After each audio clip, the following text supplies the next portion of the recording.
Et yo, salut à tous, c'est Kinzo. Aujourd'hui on se retrouve pour une nouvelle vidéo prédiction en tier list de la méta post-Brilliant Stars avec beaucoup de decks. Alors on va pas s'attarder sur énormément de choses, mais voilà, c'est tous les decks proposés dans la tier list de Zapdos TCG, et moi j'ai modifié quelques trucs, genre j'ai rajouté des sous-tiers, etc.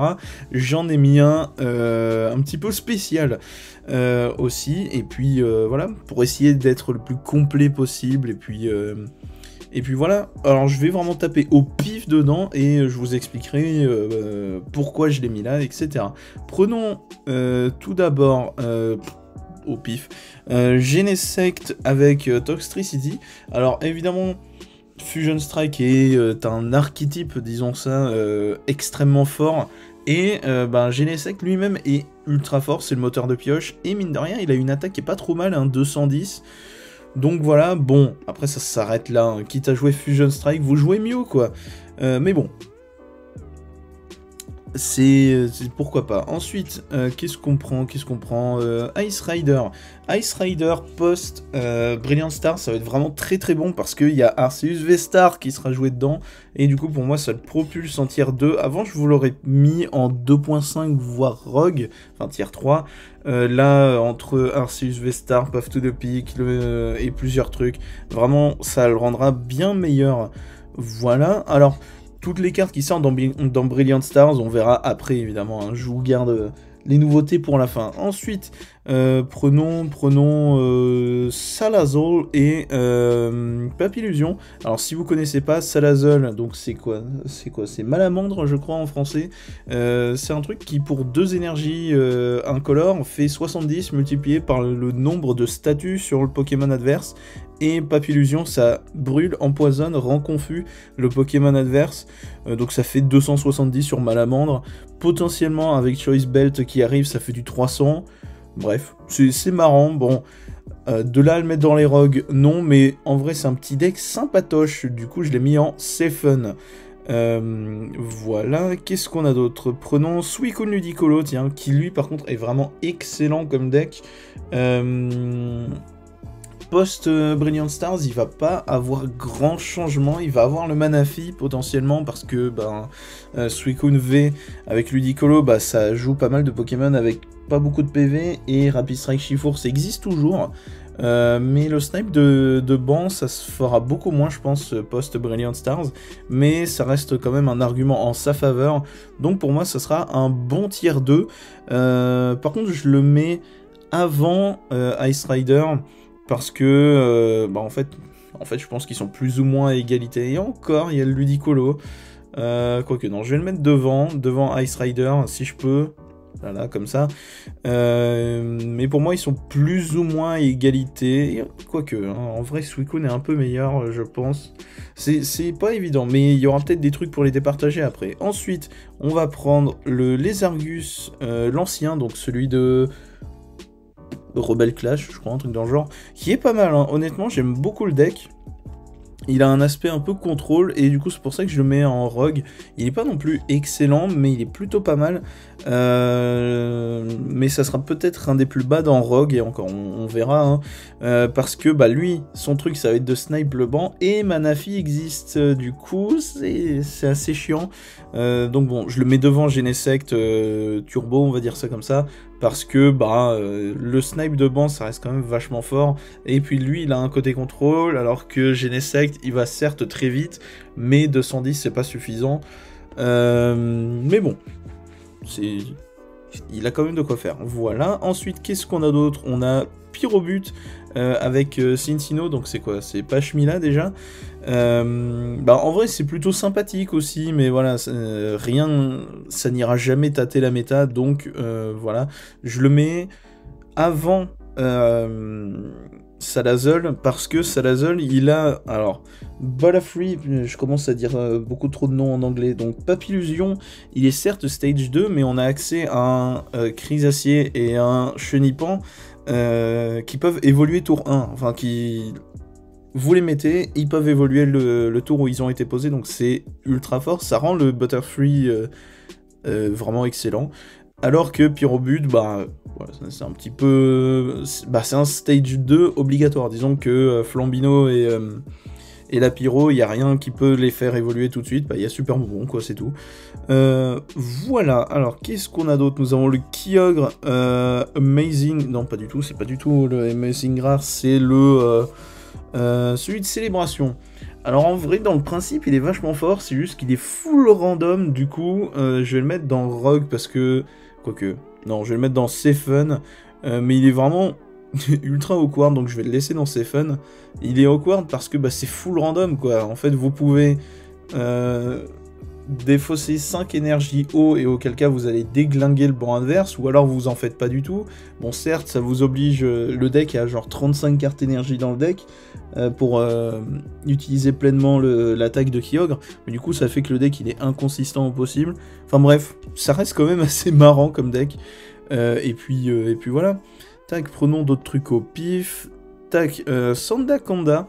Alors lui malheureusement, il tape sur le banc mais juste un peu, et Manafi arrive, donc malheureusement je suis obligé de le mettre en Sefen tier. Je vais le mettre devant Pyrobut, parce que bah, malheureusement, il met que 20 partout sur le banc, certes, mais que 20, certes, il y a le viseur télescopique qui existe, mais bon, ça rend... c'est pas assez, et en plus, Manafi existe. Autant j'aurais pu vous le mettre dans Rogue si Manafi n'existait pas, et encore. Ou alors, très bien placé dans les Sefen, mais ouais, Manafi, il va faire beaucoup de choses. Je sais pas si on verra énormément de Manafi dans les decks.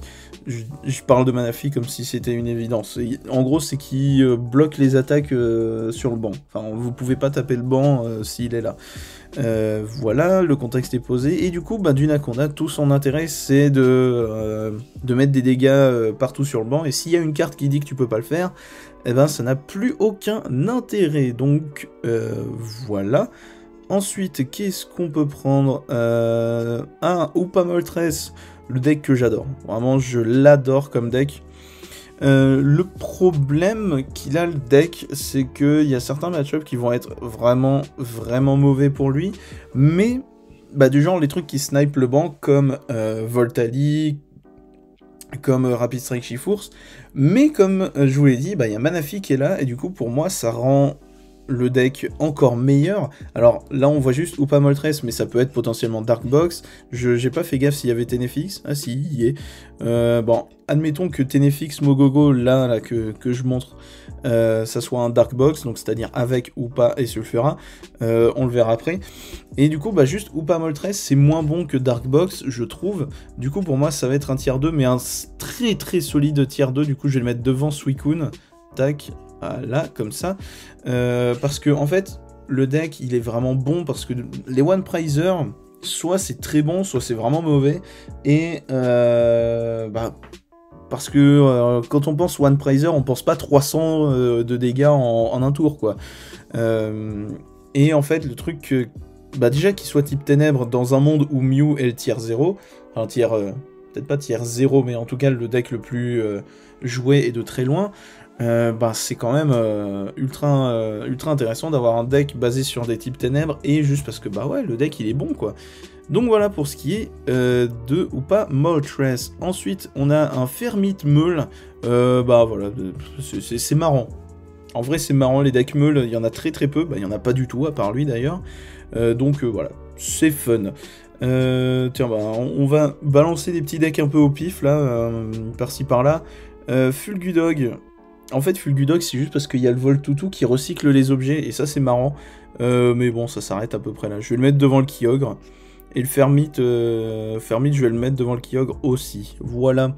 Du coup, c'est un petit deck rigolo. Disons que si un jour vous faites un event ou un truc One Prizer Only, vous avez quand même des decks très sympas, hein, parce que le Pyrobut, le Fulgudog, le Fermit, le Salazzle Butterfree, il y a quand même de très bonnes choses à en faire. Et du coup, voilà. Ensuite, Cramorant avec Astakuda. Non, Arokuda, c'est lequel? C'est Astakuda, je crois, je sais plus. Alors en fait, c'est typiquement le genre de deck pour débutants. C'est-à-dire que ça coûte pas cher, c'est pas non plus hyper fort, mais ça nous fait, ça fait découvrir les mécaniques du jeu, mais autrement, d'un point de vue compétitif, c'est bel et bien claqué au sol. Mais voilà, disons que si vous voulez essayer le jeu et que vous n'avez pas énormément de thunes, ça peut être un petit truc à faire, et puis après, bah là, vous investissez dans un deck, mais disons que voilà, si vous voulez apprendre, c'est pas si mal. Bon, ça s'arrêtera là, quoi. Ensuite, qu'est-ce qu'on a? On a Archiduc. Archiduc, c'est très compliqué de le placer là-dedans, parce que c'est pas assez fun, parce qu'il veut vraiment tâter de la méta, en fait, le Archiduc, mais dans un monde où...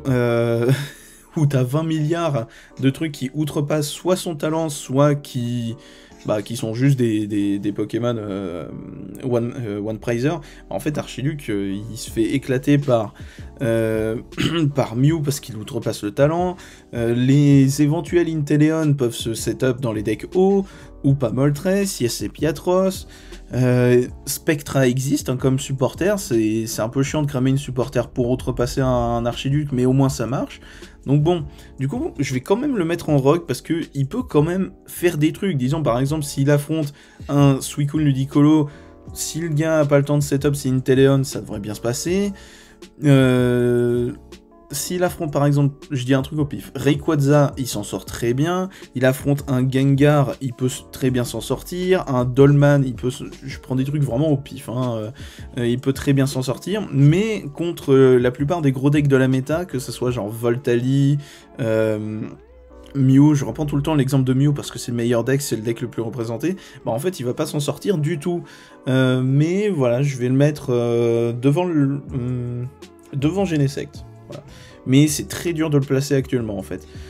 Ensuite, nous avons... Ah oui, et par contre, il y a Manafi qui sera joué dedans pour le coup. Mais voilà, disons que ça règle pas le problème des trucs qui outrepassent son talent. Ensuite, on a quoi? On a un truc au pif, on a Single Strike. Single Strike, on le voit moins topé en ce moment, ce qui est un peu bizarre parce que le deck il est vachement bon, mais comme je viens de le dire, le deck est excellent, et puis il a accès au talent de Noctali qui fait comme hors du boss, et c'est un type ténèbres, et Mew c'est le meilleur deck actuel, donc pour moi c'est un solide tier 1, ou 1.5, on verra en fonction de ce que je rajoute au fur et à mesure, mais pour moi, ouais, Single Strike, c'est du tier 1... oufissime quoi, vraiment le deck il est trop bon quoi, et je l'aime énormément d'ailleurs. Qu'est-ce qu'on a? On a Mad Party. Mad Party, c'est un deck que j'aime énormément, il est trop cool, bah juste le fait de devoir tout foutre la pile de défausse, voilà, et c'est aussi parce que en étendu il est encore meilleur, et du coup voilà c'est cool aussi. Et puis voilà, alors du coup qu'est-ce qui fait qu'il est là encore alors que le machin n'a plus topé depuis quelques mois? Ben plein de raisons. Le Manafi qui va l'empêcher de se faire déboîter parce que les Mad Party c'est genre 40 à 60 PV grand max. Donc voilà déjà ça. Hyper Ball est arrivé, ce qui va faire de la défausse en plus. Donc c'est très fort. Et il y a la Double Turbo Énergie, je crois que c'est ça, qui est une autre énergie, double énergie incolore. Et en standard, il n'y en a qu'une de double énergie incolore, c'est l'énergie jumelée. Et là, du coup, le fait qu'il y en ait une autre qui arrive, ça rend le deck vachement plus fort parce que ça vous fait une deuxième énergie. Comment dire? Avant, vous aviez qu'une seule carte qui vous permettait de taper super vite. Maintenant, vous en avez une deuxième, et du coup, ça vous permet de garder un petit peu de ressources, déjà, parce que, une fois que 4 de vos Mad Party étaient morts avec la double énergie, c'était foutu. Là, vous en avez d'autres, donc vous pouvez continuer d'attaquer, et ça sera aussi plus simple de l'avoir en main, même si le deck, il pioche énormément, donc pour avoir les énergies, ça va, il n'y a pas trop de soucis. Mais voilà, et du coup, c'est un deck que j'aime énormément. Et pour moi, il va monter... il va peut-être pas arracher des tops, mais disons qu'on va le voir plus haut qu'avant, je pense. En plus, il y a la Choice Belt qui arrive, ce qui va faire que Mad Party va taper encore plus fort. Et du coup, c'est pas mal, c'est pas mal, et puis j'aime beaucoup le deck. Voilà, donc pour moi, un petit deck rogue, je le mets devant les autres. Après Genesect, on ne voit pas des masses. Bon, ça bougera probablement, hein. Je pense que au fur et à mesure de la vidéo, la tier list évoluera. Ensuite, nous avons Ixon de Galar avec Inteleon. En fait, c'est juste le deck qui est là pour contrer Mew ou Shadow Rider, si des gens osent jouer Shadow Rider, disons ça. Mais à part ça... Bon, après, il a l'avantage d'être du métacall, hein, mais bon... Ça s'arrête là, quoi. Donc ouais, ça reste quand même rogue pour moi, parce que ça peut arracher des tops, ça peut faire des trucs. Mais des petits tops à la franche limite. Mais c'est tout. Ensuite, qu'est-ce qu'on a d'autre? On va prendre Tokoriko VMAX, qui lui pour le coup est un deck qu'on voit très peu topé, si ce n'est pas du tout, mais je trouve qu'il a quand même des trucs à faire pas trop mal. Et puis il y a ce électrode qui permet d'accélérer des énergies électriques, ça c'est fort, mais il donne une carte récompense après avoir utilisé son talent, donc c'est vraiment dommage. Donc bon, je vais le mettre un petit peu plus haut, je vais le mettre devant le Genesect. Et je le mets avant Archiduc, parce que Archiduc va le battre, en fait. Voilà, dans cet ordre-là, pour le moment. Ensuite, qu'est-ce que nous avons d'autre? Prenons Gengar. Gengar qui fait beaucoup de top ces derniers temps, et du coup, avant, je vous l'aurais mis dans tier 2 ou 2.5, comme la dernière tier list que j'ai fait. Là, en vrai... Je peux même le mettre en tier 1 vu le nombre de tops qu'il arrive à faire. Pour le moment, je vais le mettre en 1.5. Ça dépendra de ce que je mets dans 1.5 et 1. Mais en vrai, il a pris du niveau. Probablement parce que Mew, toujours. Mais aussi parce que le deck est quand même vachement fort, hein, tout simplement. Et puis voilà, qu'est-ce qu'on a d'autre? On prend des trucs un peu au pif maintenant. Hop, Pikachu. Pikachu VMAX, ou Gros Kachu, hein, aussi, ça marche. Ça a pris pas mal de up grâce au Fluffy, donc c'est l'énergie. Ça s'arrête là, quoi. Mais bon, c'est vraiment un très bon deck parmi ceux qui sont là.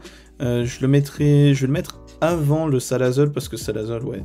C'est juste un stage 1, puis il y a un truc qui permet de se faire évoluer tout de suite, donc c'est pas mal. Et puis voilà. Qu'est-ce qu'on a d'autre? On a Togeki, je peux pas vous le montrer, parce que c'est dans Brilliant Stars. On va parler de Dolman qui a fait deuxième dans je sais plus quel tournoi, c'était peut-être une Late Night. Non, c'était pas Late Night. Non, c'était Sunday Open. Je crois que c'était la Sunday Open où il avait fait deuxième. Bon, bref, qu'importe. En gros, il avait fait un très bon score. Et en fait, le deck est plutôt pas mal, en fait. Parce qu'il il a cette espèce de stall. En gros, il va se soigner énormément, etc. Et du coup, ça fait que le deck est pas si mal. Et en plus, il tape sur la faiblesse de Voltali, qui est aussi pas mal. Gengar est aussi beaucoup plus présent maintenant. Donc, il tape sur sa faiblesse. Et Tokoriko aussi, bon ça on s'en fout par contre. Et du coup, pour moi, ouais, Dolman, il y a de très bonnes choses à en faire. Alors, est-ce que c'est juste un effet de hype? Il y a de très fortes chances, mais je trouve que le deck, il est quand même vachement bon. Alors, de là à le mettre à côté d'un Ice Rider, non, mais il vaut pas le... Enfin... Faut pas le mettre dans le tier 3, je pense. Voilà, tier 2.5. Vraiment, étant donné que j'ai beaucoup de decks à parler, j'ai vraiment mis des .5 à chaque fois. Disons que si on avait éliminé tout ce qui pourrait se mettre dans Sephon et claquer au sol, évidemment que j'aurais pas mis... j'aurais gardé un 1.5, mais j'aurais pas mis 2.5 par exemple.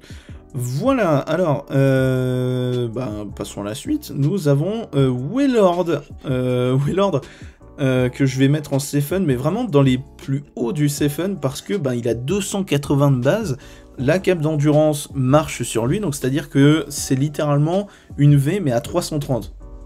Voilà, donc c'est pas mal. Et puis ouais, il a ce côté fun du lancer de pièces, etc. J'aime beaucoup Wailord. Mais voilà, c'est du full random en vrai, le coup du lancer de pièces. Mais je sais pas, il y a un truc que j'aime bien. Voilà. Et du coup, les trucs que j'aime bien, voilà, c'est sympa. Et du coup, je les mets dans les Sephon. Et voilà. Et vraiment, le fait qu'il soit à 330 pour un Pokémon de base, c'est vraiment énorme. Et puis Puis voilà, Morpeko Single Strike, il y a des gens qui ont réussi à le faire topper au début, quand il y a eu une espèce de hype dessus, depuis rien du tout, mais il y a quand même de très jolies choses à en faire.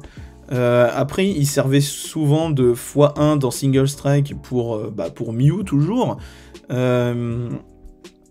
Et voilà, c'était plus ou moins une espèce de méta-call le fait de l'avoir dans le deck. Mais voilà, créer tout un deck autour de lui, c'est un petit peu abusé, mais il y a quand même de quoi faire. Et puis voilà. Mais je vais le mettre dans les Sefen parce que voilà, faire tout un deck autour de lui, c'est un petit peu osé. Mais voilà, il y a quand même de l'amusement à faire. Ensuite, qu'est-ce que je prends? Dragapult. Alors Dragapult, ça a toujours été un deck ultra fort. Mais maintenant, beaucoup de gens jouent des trucs dark quelque chose, ou tout du moins quelque chose qui va contrer les decks psy. Et du coup, Dragapult ne top plus maintenant. Donc c'est vraiment... c'est incroyable parce qu'à la dernière tier list... Non... je sais plus quand je vous en avais fait un, mais enfin bref, je vous en avais fait une où Dragapult était tier 1. Maintenant, je vais le mettre dans les rogues parce que il tape plus assez fort. Alors certes, il peut spread des dommages un petit peu partout grâce à son attaque, mais bon, maintenant quitte à jouer Psy, tu joues Mew en fait. Mais ça reste quand même un très bon deck qui pour moi, ouais. Ça reste en rogue, mais quand même. Enfin, en tier 3 / rogue. Ça reste quand même un très bon deck. Ensuite, qu'est-ce qu'on a? On a le Dracofeu de Tarak, qui est pas mal, hein, honnêtement. Le deck à thème Dracofeu est déjà très très fort. Ça vaut pas le Dracofeu de... je sais plus... c'était dans Soleil et Lune. Mais le Dracofeu de Tarak a moyen de faire un deck plutôt pas mal pour lui. Et ouais, ça c'est déjà pas mal. Mais bon, de là à aller tâter du Ice Rider, etc., effectivement, non. Mais il y a quand même de quoi s'amuser. Alors du coup, et il est plutôt fort. Certes, c'est un stage 2, mais bon, il tape que pour 2 feux, donc en vrai, c'est plutôt pas mal. Du coup, je vais le mettre... avant Morpeko, parce que Morpeko, c'est un Pokémon de base. Et c'est un bon argument, en vrai. Voilà. Ensuite, qu'est-ce qu'on a? On a Voltali. Voltali, faut qu'on en parle parce que c'est super fort. Donc, disons que si Brilliant Stars n'existait pas, je vous l'aurais laissé en tier 1, mais Manaphy existe. Enfin, va exister. Et Manaphy qui bench barrière contre un deck qui mise tout sur le fait de mettre des dégâts sur le banc. Et c'est vraiment très problématique pour Voltali, et du coup je pense le faire descendre en tier 2, mais ça reste quand même un très bon deck, parce que admettons que son adversaire ne joue pas Manaphy, et ça va absolument rien lui changer, parce que il pourra snipe le banc. Par contre, c'est s'il affronte des decks qui ont des Manaphy, ça va piquer, parce que du coup, ça rend le deck... ça rend Voltali beaucoup moins fort, parce que tout son intérêt, c'est sniper le banc, et si on te dit tu peux pas le faire, du coup...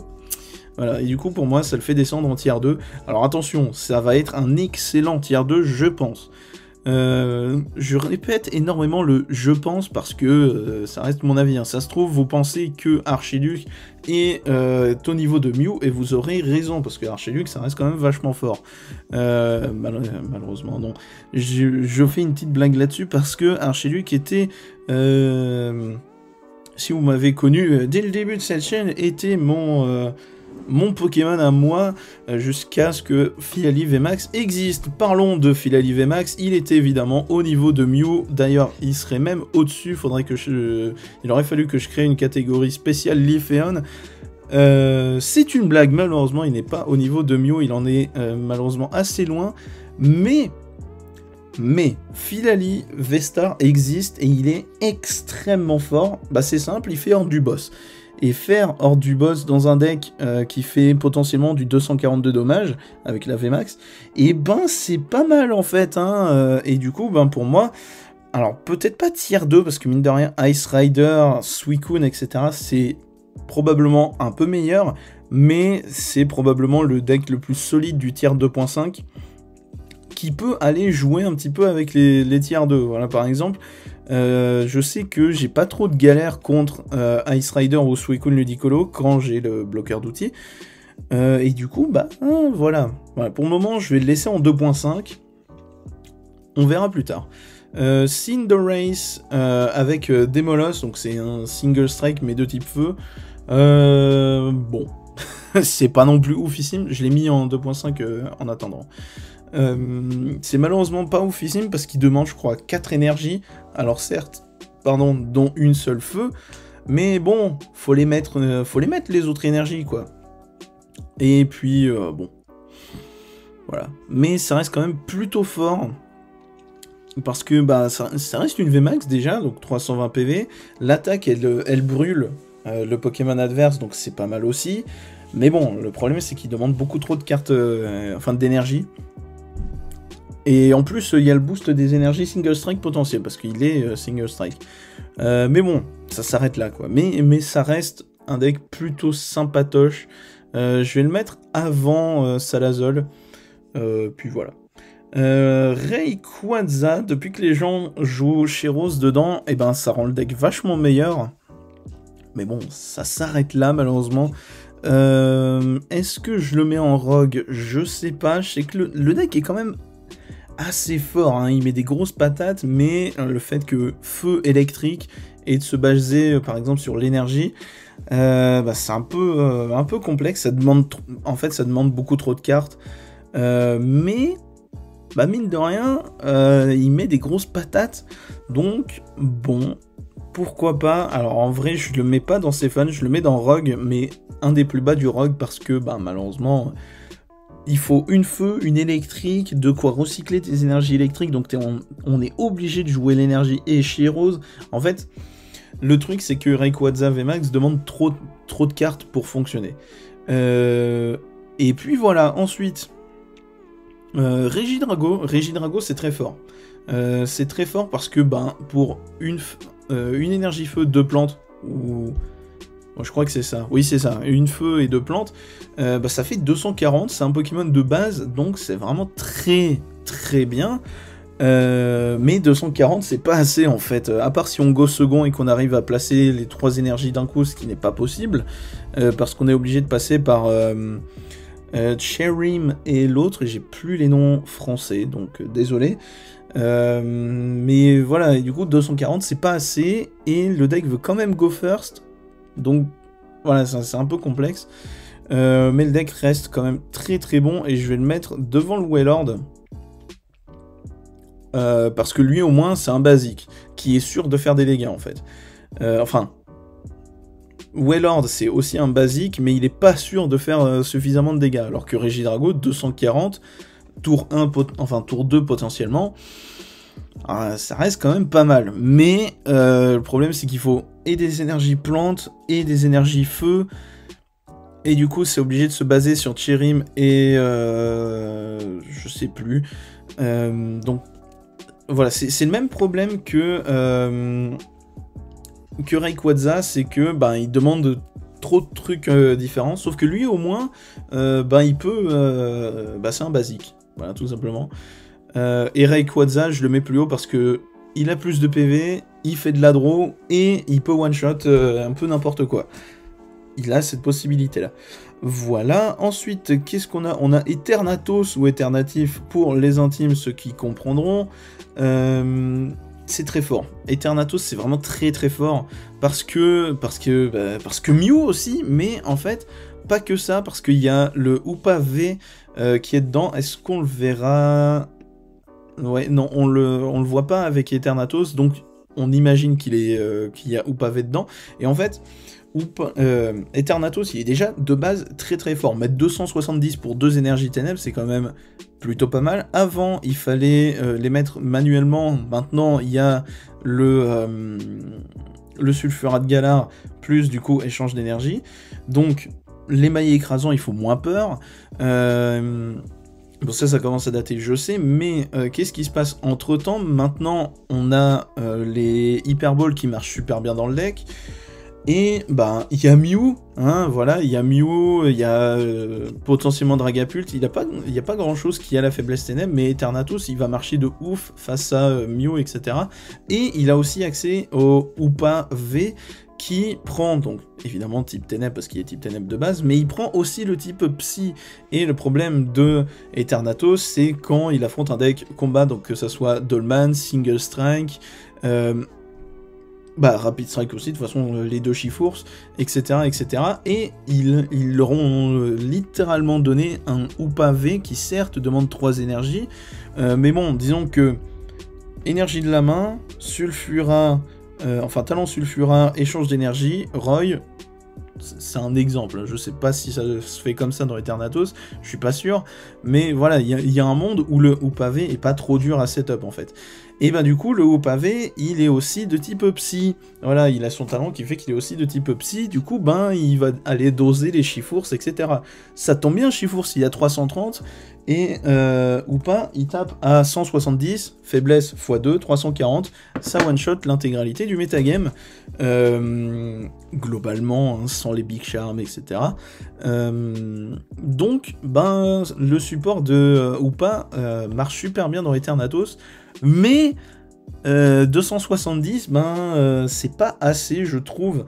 Dans un monde où Ice Rider, Voltali, en fait, 270 c'est beaucoup, mais dans le standard c'est pas assez parce que la plupart des Pokémon ont plus de 300 PV. Mais Choice Belt existe et du coup ça va faire que Eternatus va taper à 300 et il y a les Exatons de Galar. Du coup, ben c'est beaucoup plus possible maintenant de one shot, enfin de en un tour buter une VMAX, parce que admettons vous affrontez un Ice Rider, tiens, il a 320, bah suffit juste de faire 2 Exatons de Galar, ça fait que là Ice Rider il descend à 300, Eternatus full, avec tout le truc, Choice Belt 300, ben en un tour vous avez buté une VMAX, et ça c'est pas mal. Du coup pour moi Eternatus il va monter en tier 2, ça sera peut-être l'un des moins bons du tier 2, on verra avec ce qui reste, mais voilà, du coup le fait que Hyper Ball et Choice Belt arrivent, je pense que ça va beaucoup aider Eternatus, et voilà, et en plus c'est un deck ténèbres, donc Mew, hein, voilà, entre autres. Voilà, allez, qu'est-ce qu'on a d'autre? Pyroli, bon bah Pyroli, non seulement c'est un évolutif et ça joue full random, donc bon. Disons que c'est fun, mais bon, je vais quand même le laisser dans c'est fun, je vais le mettre devant le Kyogre, parce que le Kyogre, le deck il est absurde, quoi, voilà. Mais ça reste sympa, Pyroli, l'idée de pouvoir faire soit 500 points de dommage, soit rien du tout, bref, comme le nom du tiers, c'est fun, voilà. Ensuite, Lucanon, en fait c'est du item lock, donc le item lock ça a toujours été fort parce que vous ne pouvez pas jouer de cartes objet, donc dans un monde où Encens d'évolution, Quick Ball, Hyper Ball en plus, et Niveau Ball où plein d'autres trucs existent, et le item lock, ça y est quand même vachement fort. Alors le problème c'est que Lucanon, il n'y a rien du tout pour accélérer des énergies électriques, du coup il y a peu de chances qu'il fasse son attaque tour 1. Je suis en train de réfléchir, mais il n'y a rien pour accélérer des énergies électriques tour 1, du coup ça rend le deck beaucoup moins bon. Alors que dans un monde où il y a Max Elixir par exemple, là je vous l'aurais peut-être mis en tier 2.5 par exemple, mais je peux pas le mettre dans Fun parce que item lock, tout ça c'est quand même vachement fort, et il a son autre attaque aussi qui est pas mal, donc voilà, je vais le mettre en rogue, mais vraiment disons low rogue. J'ai pas mis de tier parce que vraiment ça aurait été beaucoup trop de tier, disons voilà, là on est en low rogue avec Ixon et Rayquaza, quoi.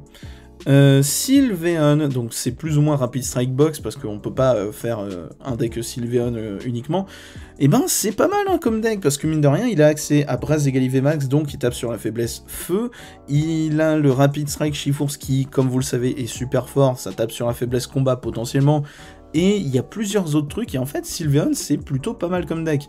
Alors, où est-ce que je le mets? Je vais le mettre, je pense, devant Mat Party avant Dragapult, parce que Dragapult il split des dommages, etc. Et il a accès à l'énergie, comment il s'appelle? Horreur, je crois, le truc qui fait que le Pokémon attaquant prend des dégâts là. Je le mets après Mat Party parce que Sylveon il peut faire des gros dégâts aussi, et c'est une VMAX. Donc bref, voilà, ça reste quand même un deck qui est très très fort, hein, Sylveon. Voilà. Donc là vous voyez, il y a vraiment une scission au bout d'un moment sur le tier Rogue.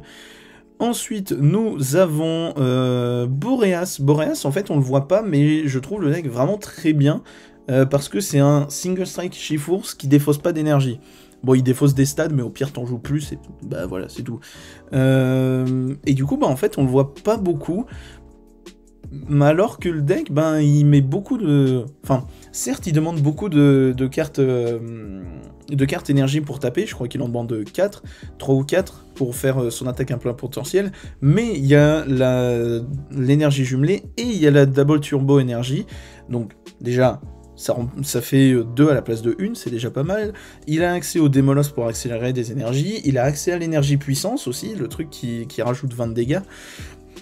Donc il a beaucoup de trucs, Boreas, mais le problème c'est qu'il a la faiblesse électrique, donc ça c'est pas trop grave, parce qu'il y a juste Voltali dans la méta qui le fait, mais il est type normal, et du coup il tape sur la faiblesse de rien du tout, et ça c'est vraiment dommage. Alors, de base, Boreas, je crois qu'il est juste de type... je sais plus, il est type vol, donc les types vol vont avec les types normaux, le type normal. Donc des Pokémon de type normaux. Bref, qu'importe. Et du coup, c'est ça le gros problème, je trouve, de Boreas, c'est qu'il tapera jamais sur une seule faiblesse. Et ça, c'est vraiment dommage. Mais il a ce côté de pouvoir one-shot beaucoup de choses, ou tout du moins de faire des très gros dégâts, parce que de base, Boreas, ça doit taper à 240, plus les énergies puissance, plus les énergies single strike. En fait, ça va faire énormément de dégâts, et puis aussi parce que j'aime beaucoup le deck, j'aime bien le Pokémon, etc. Alors, Rogue, je pense que je peux le mettre en Rogue, mais vraiment l'un des meilleurs du Rogue, parce que Choice Belt aussi va exister, la Double Turbo Energies, donc ça fait 2 cartes de double énergie, donc ça c'est pas mal. Ensuite, les Argus Rapid Strike, qui est aussi très bon, parce qu'en fait il va taper pour une seule énergie, enfin une eau, une incolore, ça fait de l'énergie 1000 points, donc ça fait qu'une seule énergie. Il a accès à du soin avec Sarah, il a son talent qui est très bon, etc. Et du coup, ouais, ça reste pas mal. Alors, de là à le mettre dans le tier 2, non, mais c'est pas un rogue non plus, parce qu'il est vraiment très fort. Donc je vais le laisser en 2.5, je vais le mettre après Dolman, parce que Dolman il a beaucoup plus de soins, et c'est un plus gros tank, je trouve. Mais voilà, les Argus Rapid Strike, il est quand même très bon. Ensuite, qu'est-ce qu'on a? On a Duralugon. Duralugon, c'est très fort. C'est vraiment super fort parce que il prend pas de dégâts des Pokémon avec de l'énergie SP attachée. C'est déjà extrêmement fort. Donc, Single Strike, ça marche pas. Enfin, il y a l'autre attaque de Shiforce, mais il faut vraiment en vouloir. Parce que non seulement... faut se baser uniquement sur Shiforce, mais en plus il faut avoir mis les 4 énergies single strike pour le buter, donc déjà ça fait beaucoup, et en plus Duralugon peut jouer Big Charm. Alors je sais plus si c'est, je sais pas si c'est le cas encore aujourd'hui, mais disons qu'il y a 360 et ne prend pas de dégâts des énergies SP. Ça fait beaucoup. Alors, le problème, c'est que il est extrêmement lent. Il demande une énergie combat et 2 aciers. C'est beaucoup trop lent. En fait, certes, c'est un très bon wall, mais en fait, si tu peux pas attaquer, c'est chiant, en fait. Donc, voilà. Donc, je vais le mettre en tier 2.5, mais probablement le meilleur du 2.5. Quoique, Philalide il est bien, mais Philalide joue des énergies SP. Pas forcément, vu comme il peut jouer le Sulfurin. Je sais pas, du coup, à mon avis, ça se bat entre les deux. Quoique, non, Duralugon est peut-être un peu meilleur. Donc, Duralugon, je le mets en 2.5. Qu'est-ce qu'on a d'autre? On a... on va évacuer Mew. Mew, je lui ai fait un tiers à lui tout seul parce qu'il est beaucoup trop fort. C'est... Voilà. Que dire? Ensuite, Galvagon, qui est dans l'exact même délire que Dolman, mais je le mets devant parce que il tape pour une seule énergie en faisant du dégât, alors que Dolman, il tape pour une énergie, mais pour se soigner. Alors que Galvagon, bah lui, il va quand même faire des dommages très vite, alors que Dolman, bah ça sera juste du wall, quoi. Ce qui est pas plus mal non plus, mais au moins Galvagon, il va mettre une pression petit à petit, en ayant ses cartes de soins, etc. Donc c'est pas mal. Mais j'avoue avoir une préférence pour Galvagon, mais Dolman est quand même super cool aussi. Voilà. Et en plus, il peut se soigner par lui-même, et ça, c'est pas mal. Ensuite, qu'est-ce qu'on a? On a Centiskorch. Centiskorch, il est de base pas mal comme Pokémon, parce qu'il peut se stacker des énergies feu sur lui-même. Ça tombe bien, il tape en fonction du nombre d'énergies feu qu'il a.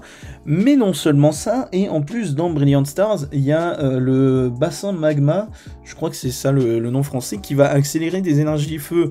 Et du coup, ça aide bien Centiskorch. Et du coup, pour moi, ça va le propulser dans le tier 3. Alors, ça va être des decks qui vont arracher un petit top de temps en temps, puis c'est tout. Mais ça s'arrêtera là, quoi. Je le mets devant Genesect parce que Genesect, vraiment, on voit très peu. Et voilà. Et en plus, Centiskorch, je crois que ça a la faiblesse sur Genesect. Ça veut rien dire, effectivement. Ça n'a pas vraiment d'intérêt dans une tier list. Alors, maintenant, on va passer à Rongrigou, ne jouez pas cette merde, c'est juste un mème, c'est juste l'idée de, si tu mets KO un Pokémon de base, tu récupères 2 récompenses en plus, certes, c'est marrant, etc., mais bon...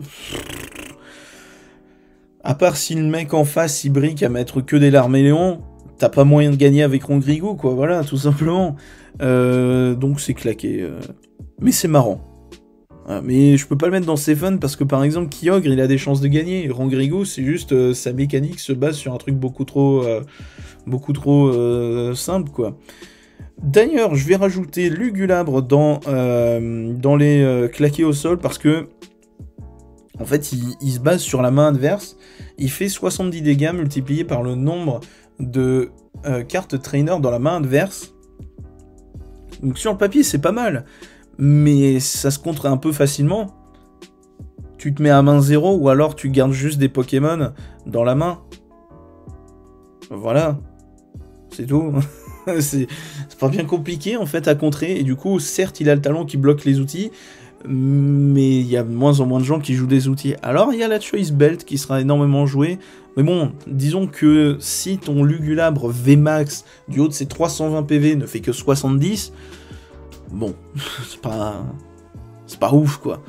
Genesect avec Hoopa, ça va être un peu dans le même délire qu'avec Toxtricity, sauf que Hoopa donne un attaquant ténèbres et un attaquant psy. C'est fort dans la méta, donc je vais le mettre un petit peu plus loin, je vais le mettre devant Archiduc, parce que Hoopa V est vraiment super fort en fait.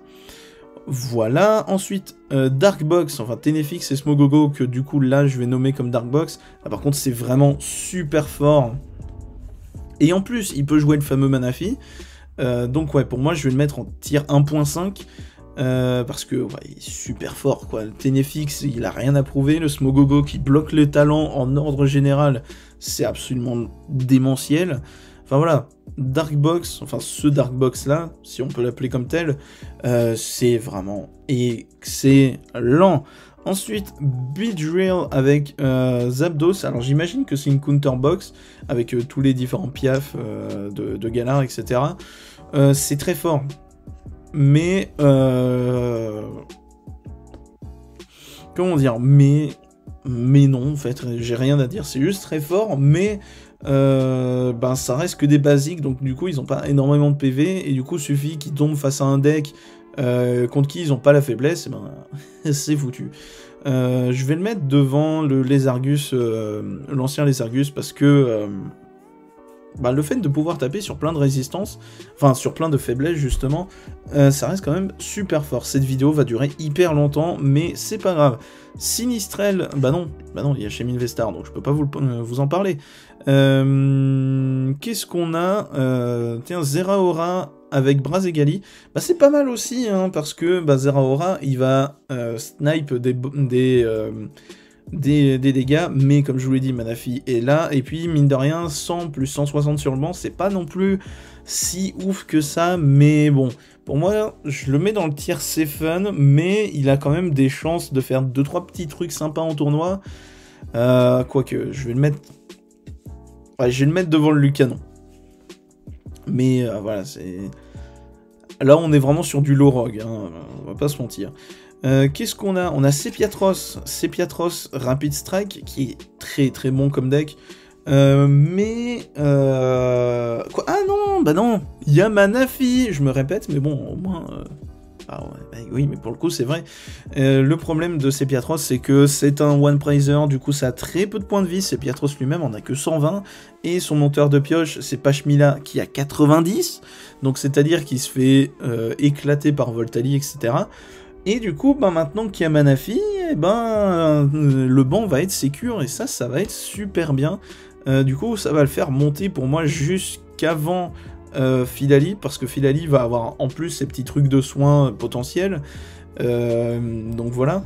Donc ouais, maintenant, je pense qu'il va passer de Rogue mid-tier à 2.5, juste par Manafi.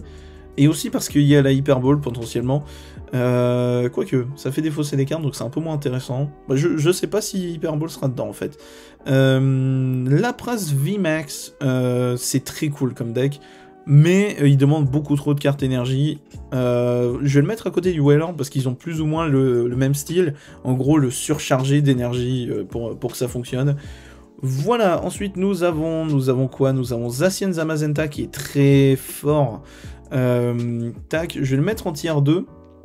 Peut-être un des plus faibles du tier 2 parce que ben, Zamazenta, certes, il prend pas de dégâts des VMAX, mais bon, Shifours il outrepasse, Mew il outrepasse, et puis bah ouais, c'est déjà un très gros argument. Alors je vais le mettre devant Eternatus et encore. Parce que Eternatus, il a ou pas, etc., qui peuvent quand même taper le Zamazenta.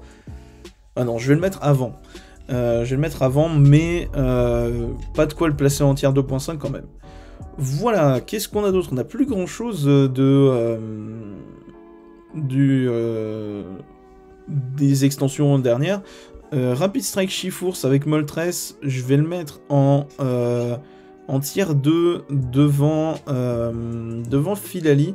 Je peux pas le mettre devant Duralugon parce que vraiment le match-up Rapid Strike contre Duralugon, il est presque win obligatoirement par Duralugon. Et voilà, bah, Sulfura dans Rapid Strike, ça marche super bien parce que Mew, et bah oui, parce que Rapid Strike Shifours, bah, ça reste fort, quoi, voilà, tout simplement. Du coup, l'autre Rapid Strike, maintenant, c'est celui avec Lona, que je trouve moins bien actuellement. Ça veut pas dire qu'il est mauvais, mais voilà, je vais le mettre derrière Sepiatros. Voilà. J'essaye de me dépêcher parce que là, c'est des decks qu'on connaît vraiment. Shadow Rider avec Charmy.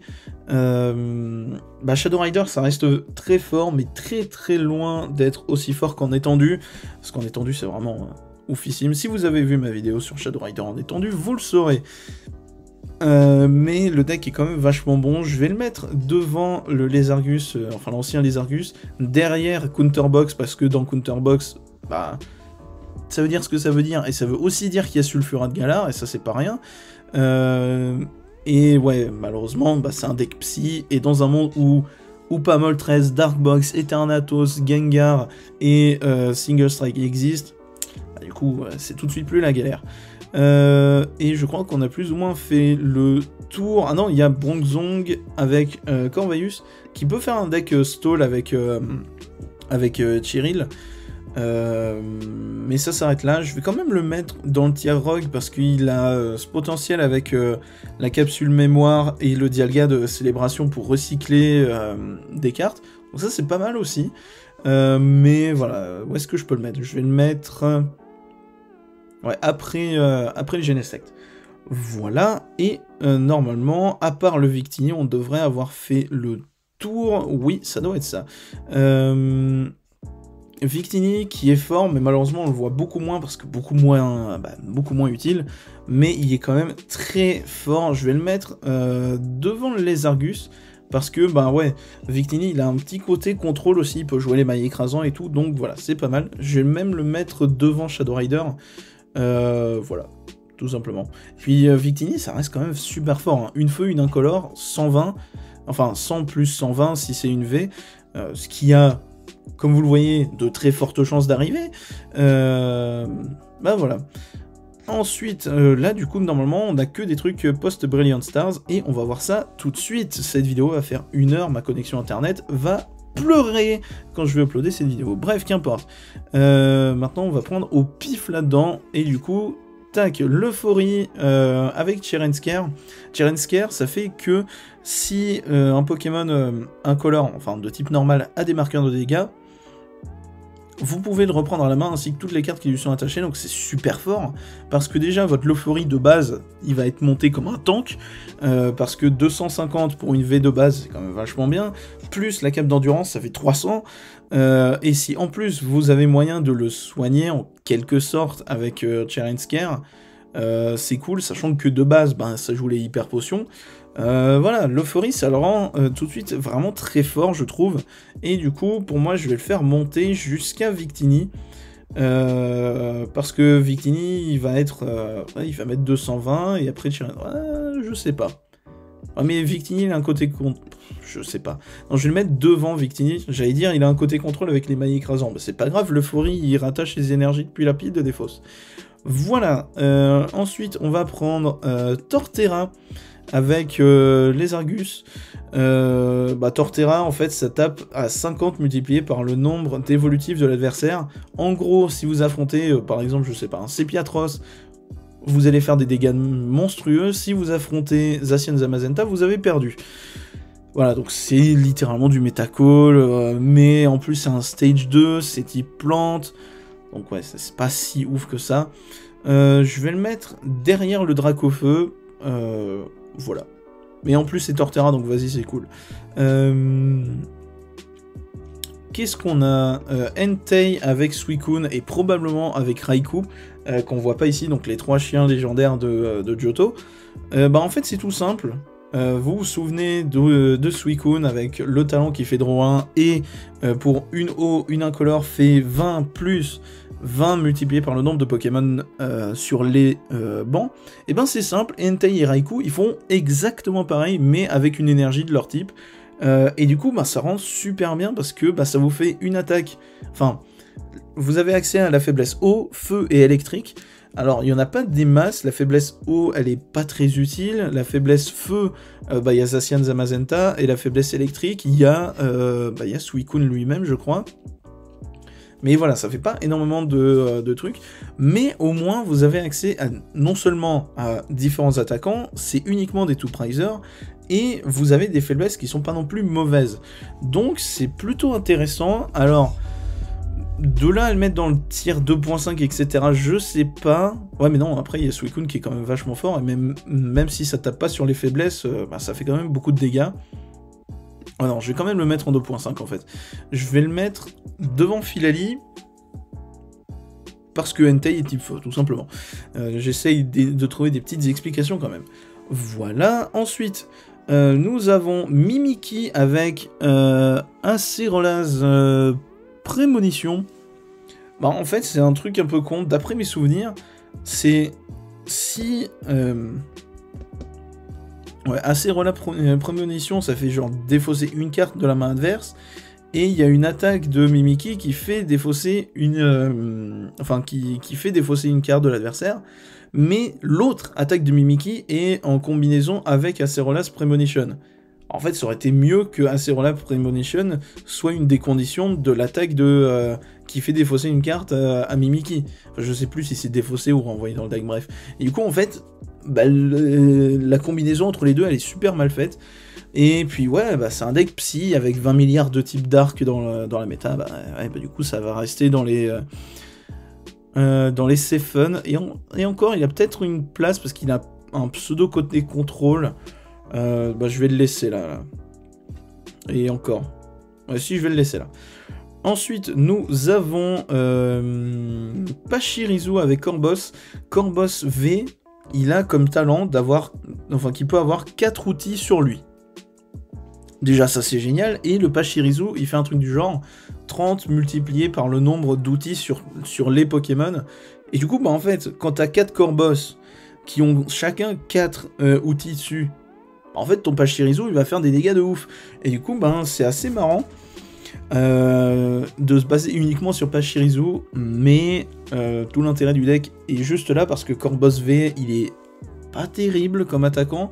Un truc du genre 2 ténèbres et une incolore, ou alors c'est une ténèbre, 2 incolores, 130, c'est pas ouf. Certes, l'adversaire dévoile sa main, mais bon, c'est tout quoi.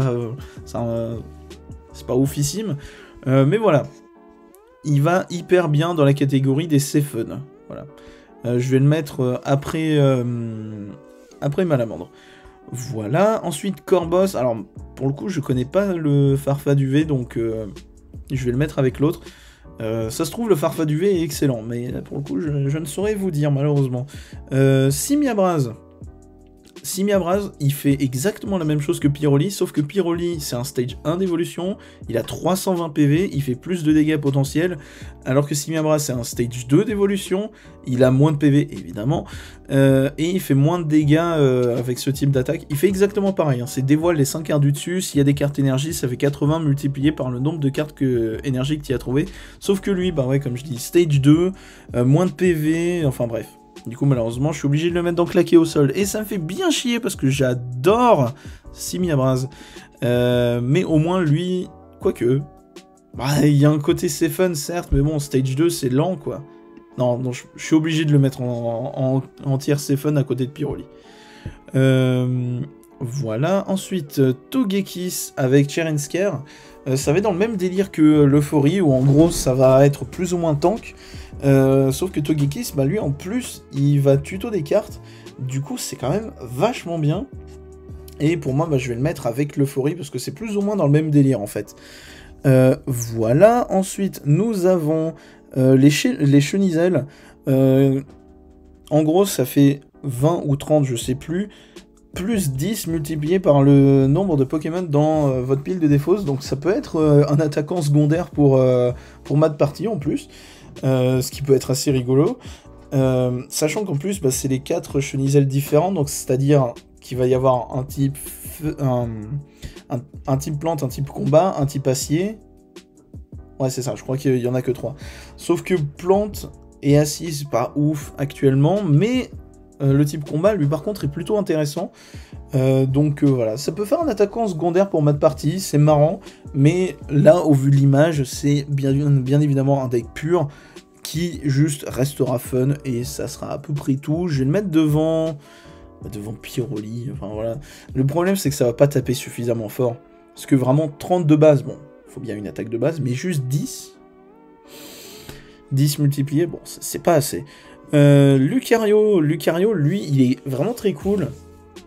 Parce qu'il peut faire pas mal de dégâts avec un Choice Belt qui existe. Il va être du niveau de Regidrago, je pense.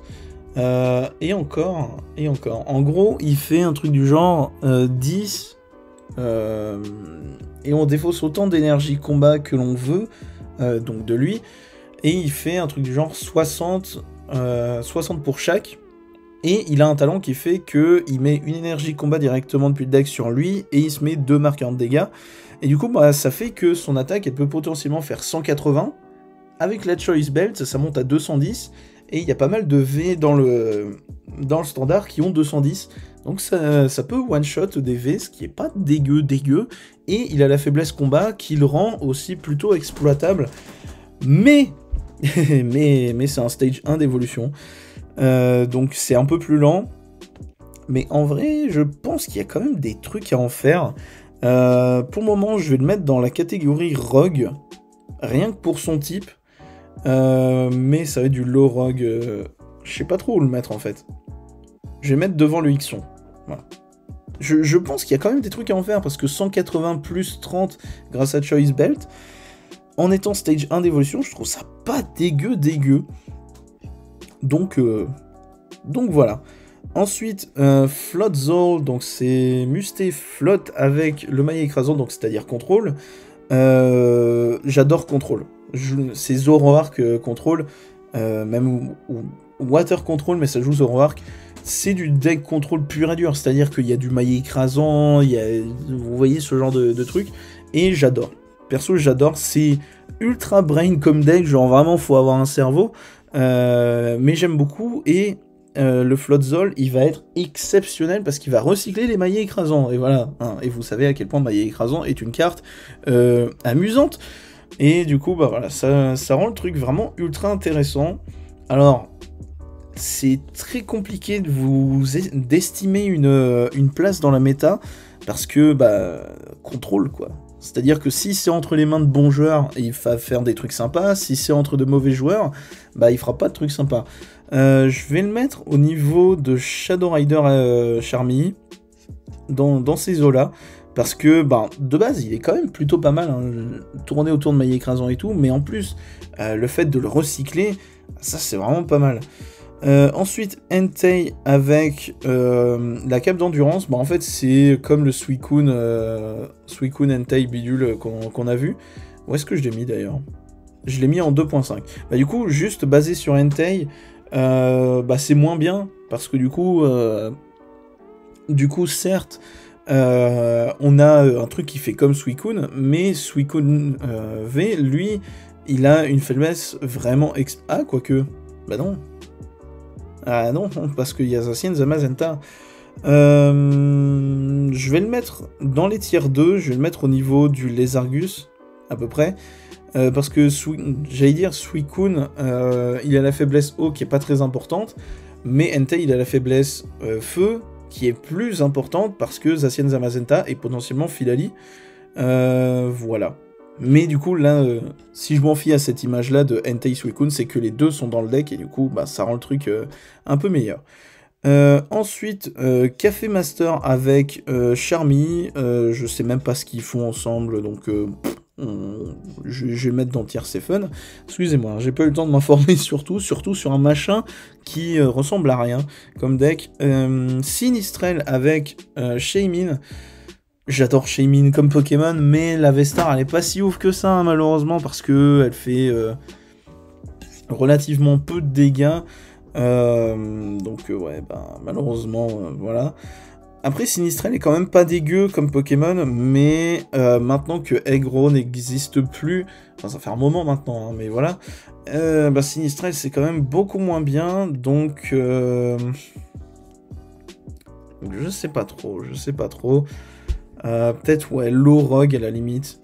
Là, il est bien, je pense. Parce que vraiment, Sinistrel, il peut taper où il veut. Shaymin, il est pas non plus dégueulasse.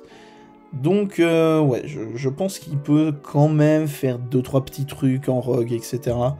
Ensuite, l'autre Mimikyu, ben, du coup, s'il n'y a pas assez là, je vois même pas ce qu'il fout là, en fait.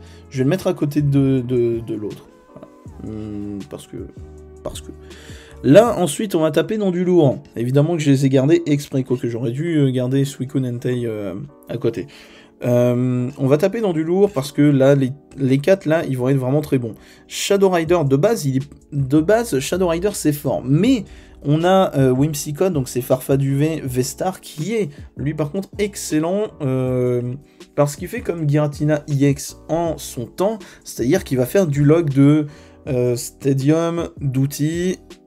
Alors d'énergie spé, je sais plus, mais voilà, ça va faire un peu de lock, et c'est pas trop mal. Et en plus, l'avantage c'est qu'il va pouvoir taper où il veut avec son attaque V-Star, et c'est plutôt pas mal. Et avec en support Shadow Rider pour bah, beaucoup piocher et mettre des énergies psy, et ben je trouve que du coup ça va être vraiment fort. Du coup je vais le mettre en tier 3, mais meilleur du tier 3. Quoique, si je mets les Argus Rapid Strike ici... Non, je vais le mettre devant les Argus Rapid Strike, parce que, ouais, il a un deuxième attaquant qui va être excellent. Je le mets plus haut que sa version avec Charmy, parce que Charmy, il défausse des énergies, et ça, c'est vraiment, vraiment complexe. Enfin, c'est pas complexe, mais dommage. Et puis voilà. Ensuite... Dracofeu, V-Star, il y a beaucoup de gens qui pensent qu'il va être pas mal. Moi, je pense qu'il va être juste ok... parce que sa première attaque, elle va faire que 220 dégâts. un truc dans le genre, je crois, 120 plus 100, un truc dans le genre. Ce qui est bien, mais pas suffisant quand on voit qu'il y a beaucoup de VMAX, etc., qu'il y a Suicune, etc. Mais ça reste loin d'être mauvais, donc je vais le mettre en rogue, mais assez haut dans les rogues, du genre... quoique, à la limite du 2.5, ça se tente, en fait. Non, je vais le mettre dans 2.5, parce qu'il a son attaque Vestar, qui, pour 3 énergies feu, une incolore, je sais, ça fait beaucoup, mais en fait, c'est assez jouable, parce qu'il y a le bas en magma. Il y aurait eu sous 2 encore de jouable, alors là, ça aurait été excellent, mais non. 320, c'est-à-dire qu'il one-shot tout, sauf les Chifours, mais comme je vous l'ai déjà sorti, il y a Choice Belt qui existe.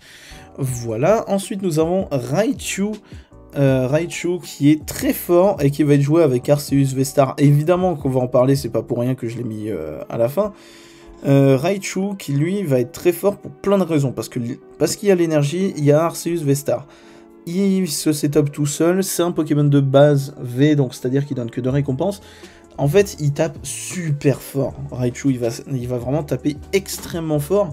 Et du coup, c'est déjà une très très bonne... Enfin, c'est déjà pas mal. Et il a accès au Arceus V-Star, comme je vous ai dit, donc voilà. Pour moi, il va monter jusqu'à Entei. Ouais, je dirais dans ces eaux-là. Et encore, il peut, sur certains points de vue, il peut être aussi bon que Entei. Ouais, je vais les laisser l'un à côté de l'autre. Voilà, et du coup, alors que cette vidéo est beaucoup trop longue, Arceus V-Star. Alors, c'est un peu bizarre de lui donner uniquement... de lui donner son propre truc, parce qu'il est trop fort. Il va accélérer des énergies de base directement depuis votre deck. Mais vous vous doutez qu'avec un truc aussi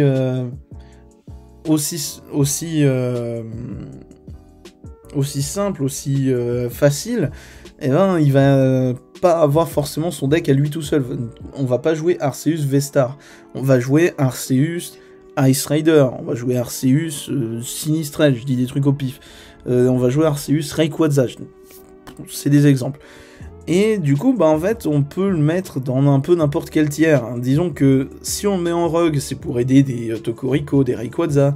Si on le met en tier 2, c'est pour aider des Raichu, des Shadow Rider. Si on le met en tier 2, ça va être pour aider des Ice Rider, des Suicune. Enfin, Suicune, non, moins besoin. Si on le met en 1.5, etc. Bref, vous voyez où je veux en venir. Mais, pour moi, ça va être un truc essentiel dans la méta. C'est pas un truc qui va aller rivaliser face à un Chifours, etc. Mais en fait, c'est une carte tellement bonne que qu'elle va être jouée partout. Hein. Vraiment, la carte est excellente. Ça veut pas dire que couplé avec, par exemple, Ice Rider, ça va faire des miracles. Ça va pas projeter Ice Rider fit Arceus en tier 1.